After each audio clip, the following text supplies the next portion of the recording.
saya Wahyu Sardono yang diberikan oleh orang tua saya. Wahyu itu artinya rahmat Tuhan, Sar itu saya lahir di bulan Jawa Besar, Dono itu pemberian. Jadi pemberian yang paling besar itu adalah rahmat Tuhan, yaitu saya ini. Yaitu saya lahir tanggal 30 September tahun 51 di kota Solo. Bapak saya seorang polisi, pangkatnya Letkol, artinya Letnan Kolot. Dari dulu Letnan dulu nggak naik-naik, tapi nggak jadi soal bagi saya. Toh dia bisa membesarkan saya dan saudara-saudara saya. Saya 4 bersaudara dan saya satu-satunya lelaki. Arjunanya lah saya. Gitu. Sekolah saya dari SD itu pindah-pindah. Karena ayah saya tadi saya katakan seorang polisi, tapi pindahnya nggak pernah jauh.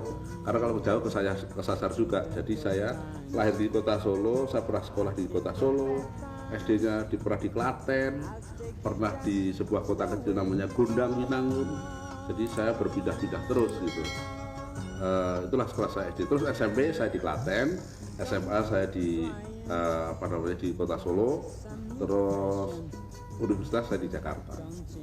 Saya suka sih, tidak suka itu kelihatannya hobi gitu ya, berantem. Tapi saya pernah berantem, betul-betul pernah berantem. Tetapi saya sebenarnya dalam hati kecil saya takut. Tapi karena saya laki-laki ya saya berusaha untuk tidak takut. Sehingga waktu berantem itu saya banyak nangkisnya daripada mungkulnya.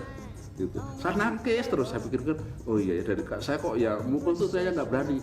Kalau nanti saya pukul dan dia terasa sakit, pasti dia akan memukul saya lebih keras lagi. Maka saya tangkis saja, dan saya lebih banyak menangkis pakai pipi daripada pakai tangan saya gitu dulu. Semuanya gara-gara diadu. Pertama hanya sekedar ledek-ledek, terus diadu berani, wow, berani. Terus saya digiring ke belakang sebuah sekolah berantem itu. Tapi saya banyak nangkis ya. Gitu. Kenapa saya berani? Karena banyak teman-teman saya pasti saya akan dipisahin nanti gitu loh. Nggak mungkin ada di berantem dibiarin aja gitu. Itu karena keberanian saya. Yang kedua, saya pernah berantem juga, diadu juga oleh orang-orang yang lebih dewasa. Tapi untung ada kakak saya perempuan gitu. Jadi saya dibela oleh kakak perempuan saya. Musuh saya tadi ya pada dasarnya adalah teman saya sendiri. Itu dikejar sama kakak saya sampai masuk ke rumahnya, dipukulin di dalam rumahnya. Akhirnya ribut antara orang tua karena kakak saya begitu marahnya sehingga mukulin musuh saya tadi sampai ke dalam kamar tidurnya.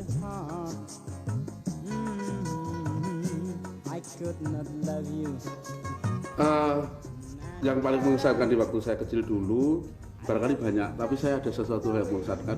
Saya itu suka nonton wayang kulit dulu, yaitu diantar ayah saya sore gitu karena malam kan. Nanti ayah saya pulang, saya masih tetap menungguin wayang kulit itu sampai siang hari, sampai pagi hari, supaya saya bisa pulang, karena kalau pulang malam takut.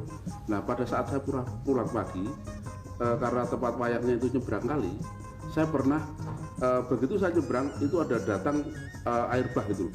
Saya pertama kali hanyut di situ. Saya betul-betul didok ujung air bah itu. Saya betul-betul terguling-guling dan jauh sekali. Akhirnya saya bisa kebetulan bisa ke pinggir gitu. Saya bisa selamat gitu. Tapi itu mengesankan sekali karena saya nggak menduga bahwa air yang besar membawa badan saya kurus. Waktu itu saya kurus sekali, walaupun saya sekarang tidak begitu gemuk. Itu yang paling mengesankan. Saya pernah hanyut di sebuah kali. Cita-cita dari kecil saya tidak jadi pelawak ya. Tapi saya pengen jadi dokter waktu itu. Karena saya pengen jadi dokter, cuman upayanya nggak ada. Cita-cita banyak, upaya nggak ada. Karena saya masuk sekolah itu SOS. Padahal saya adalah laki-laki satu-satunya dalam keluarga. Saya satu-satu yang masuk SOS. Kakak saya dan adik saya semua di Paspal yang memungkinkan mereka masuk ke kedokteran dibandingkan saya. Jadi saya cuma apa ada dokter jurusan SOS gitu ya. Ternyata nggak ada kayaknya. Saya mau usul pada pemerintah ternyata waktu itu, tapi kan ya tidak sanggup gitu untuk usul. Itulah cita-cita pengen jadi dokter, upaya nggak ada. Ya salah gitu. Namanya juga cita-cita. Orang Indonesia pada saya mulus-mulus saja. Saya tidak pernah mabuk-mabukan. Terus terang aja saya nggak mengenal itu. Bukan saya sok-sokan, tapi memang rasanya pahit. Saya merokok pun tidak, oleh karena juga saya tidak bisa menikmati. Sampai sekarang saya juga tidak merokok. Masa remaja, tapi saya pernah punya pengalaman merokok dan itu yang membuat saya sial. Pada suatu saat saya pulang sekolah, saya naik sepeda. Masa remaja saya kalau sekolah itu naik sepeda cukup jauh. Lah saya merokok. Pada suatu saat saya merokok begitu, api yang kecil ini saya pegangan naik sepeda. Api yang kecil ini tadi karena kena angin berbunga gitu masuk ke dalam sini, ke dalam baju. Saya secara otomatis dua tangan saya itu membersihkan api rokok itu. Akhirnya saya sepeda masuk ke selokan. Artinya saya basah kuyup gitu. Tapi rokoknya ya kok ya bentar, kok ya masih utuh di luar gitu. Saya suruh rokok lagi, kok ya nggak mungkin gitu. Karena kalau saya rokok lagi nanti pasti saya akan kejebur di sungai yang lebih besar lagi gitu. Itu pengalaman saya di masa remaja saya. Tapi saya waktu remaja yang paling mengesankan, saya bercita-cita menjadi wartawan. Berubah. Waktu jadi dokter terus jadi wartawan. Tapi semua saya upayakan. Yaitu saya sudah mulai menggambar karikatur. Itu saya di kelas 2 SMA di sebuah media daerah namanya Andika. Itu saya gambar karikatur itu diterima dan saya bangga sekali. Saya tunjukkan kepada teman-teman saya dan itu adalah sebuah pancingan untuk menaksir lawan jenis saya. Kok lawan jenis saya? Ya lawan jenis lah, lawan jenis saya. Saya jatuh cinta barangkali mulai SMA. Saya melihat ada seorang gadis yang kayaknya menurut pandangan saya cakep. Tapi saya mendekatinya, saya tidak pernah mampu mengucapkan kata-kata karena memang deg-degan. Lewat di rumahnya aja sudah senangnya bukan main. Tapi saya suka menulis puisi. Saya menulis puisi dan saya buat dikirimkan ke surat kabar. Kok kebetulan dimuat, tapi namanya tidak pernah nama saya, nama gadis itu gitu. Tapi gadisnya juga kaget, kok saya kan nggak pernah bikin puisi kok gitu. Saya seneng aja dari jauh gitu. Ternyata dia nggak cinta sama sekali sama saya. Jadi ya saya namanya cinta sebelah tangan. Gitu. Frustasi mungkin ya. Akhirnya terus pokoknya saya harus bisa sekolah yang beres gitu. Karena ternyata saya lihat waktu itu gadis yang saya taksir itu naksir teman saya. Gitu. Saya harus bisa sekolah lebih tinggi gitu. Hanya itu aja pikiran saya waktu itu.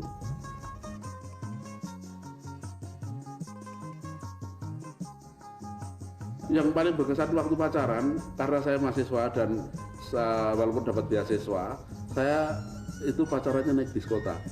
Saya pernah naik bis kota dari lapangan Banteng menuju Blok M ke kota, akhirnya saya muter sampai Tangerang itu hanya ngobrol di atas bus kota. Sampai pulang turun di Taman Suropati situ, jalan kaki ke rumah. Itu sehari, betul-betul sehari. Saya mulai pacaran setelah mahasiswa, yaitu yang sekarang menjadi ibu anak-anak saya. Itu sudah tingkat berapa saya? Tingkat 4. Jadi sudah cukup dewasa, cukup matang, walaupun deg-degannya sama gitu. Deg-degannya sama sekali, waduh, bukan main itu rasanya.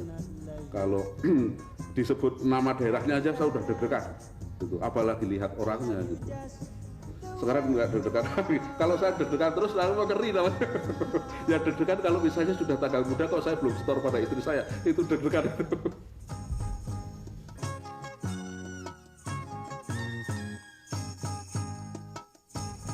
Sebetulnya saya terus terang saya memang tidak bercita-cita menjadi pelawak.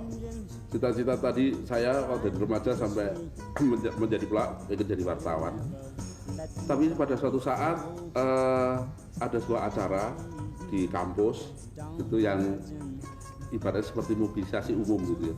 Semua mahasiswa kumpul di suatu daerah, yaitu di Cibubur waktu itu. Nah, Kasino, Rudi Badil, almarhum Nanu dan saya tampil di depan mereka itu nyanyi-nyanyi. Lama-lama mahasiswa pada tahu, sehingga waktu itu terus kita itu selalu menghibur dari kampus ke kampus. Akhirnya ada radio swasta yaitu Prambors menawari kita untuk siaran di situ. Kita siaran ngalor itu bahannya dari koran-koran. Akhirnya ditulis oleh sebuah majalah remaja. Saya menulis kalau salah wawancara saya atau Bersleo, sekarang saya kenal, dulu nggak kenal. Terus saya dimuat di majalah-majalah itu, seluruh Indonesia tahu gitu. Tapi nggak tahu siapa dia, belum pernah tahu siaran apa-apa. Akhirnya Musmu Alim almarhum menawarin kita untuk masuk televisi. Nah dari situ kita mulai debut membentuk grup ini gitu, grup Warung Kopi namanya. Waktu awal itu Kasino, almarhum Nanu, Rudi Badil, saya dan Indro, kita berlima gitu. Tapi Rudi Badil mengundurkan diri bukan apa-apa karena dia kalau di atas panggung dia macet gitu. ya hanya di belakang layar saja. Tapi akhirnya kita sekarang bertahan bertiga. Saya kadang-kadang bertanya pada diri saya sendiri, apakah saya lucu gitu? Kayaknya enggak gitu ya. Tapi saya berusaha membuat sebuah hiburan yang bisa menghibur orang lain untuk tertawa.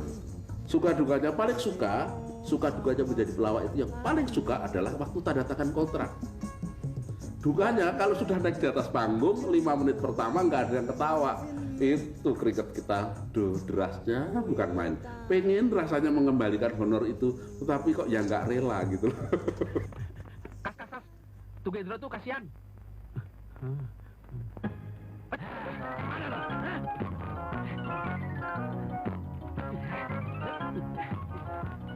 Jangan lari.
Ada beberapa upaya.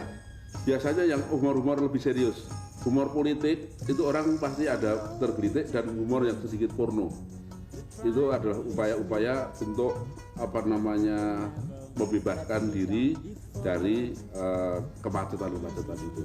Asal semua persyaratan dipenuhi, artinya sound system besar.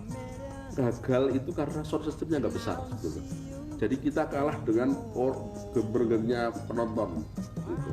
Tapi kalau penonton sepi dan sound systemnya besar sekali, bisa menguasai massa, biasanya tidak pernah gagal. Kalau zaman dahulu, waktu kita tidak main di waktu kita main di tempat umum untuk mencari tema, itu adalah kita survei dulu apa saja di kota itu yang menjadi bahan perbincangan mereka, yang unik-unik, itu baru kita kemukakan. Tetapi repotnya yang penonton heterogen itu wah bahannya harus banyak sekali, harus melayani berbagai pihak. Tetapi sekarang lebih enteng, oleh karena kita lebih sering main pada penonton yang homogen, yaitu sebuah kantor bank. Nah, itu gampang sekali kita cari bahan-bahan tentang itu. Perlu latihan supaya nanti omongan Indro bisa saya tangkap, omongan Kasino bisa saya tangkap. Kalau kita improvisasi, saya takut meleset, nanti bisa ditafsirkan